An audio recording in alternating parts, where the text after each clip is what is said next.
મહાનગરપાલિકામાં કોંગ્રેસ દ્વારા વોર્ડ રચના અને મતદાર યાદી મુદ્દે રજૂઆત. કોંગ્રેસ વોર્ડ વાઇઝ નકશા અને સર્વે નંબર પ્રમાણે મતદારોની સંખ્યાની માંગ કરી. કરમસદ આણંદ નગરપાલિકાની કચેરી ખાતે કોંગ્રેસના આગેવાનો દ્વારા રજૂઆત કરવામાં આવી છે. આ રજૂઆતમાં નવી વોર્ડ રચના, સર્વે નંબર પ્રમાણે વસ્તી ગણતરી દર્શાવતું પત્રક, બૂથ દીઠ સર્વે નંબર અને મતદારોની સંખ્યા તેમજ વોર્ડ વાઇઝ નકશા જેવી બાબતો અંગે માહિતી આપવામાં આવી હતી.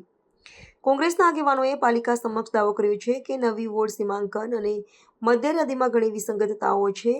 આ વિસંગતતાઓને કારણે લોકશાહી પ્રક્રિયામાં પારદર્શિતા જળવાતી નથી. તેઓએ આ મામલે સ્પષ્ટતા માંગી છે અને તમામ જરૂરી દસ્તાવેજો ઉપલબ્ધ કરવાની માંગણી કરી છે. આ રજૂઆત બાદ મહાનગરપાલિકા દ્વારા આ મામલે યોગ્ય કાર્યવાહી કરીને કોંગ્રેસના આગેવાનોની રજૂઆતનું નિરાકરણ લાવવામાં આવે તેવી શક્યતા છે. આ મુદ્દો સ્થાનિક રાજકારણમાં ગરમાવો લાવી શકે છે.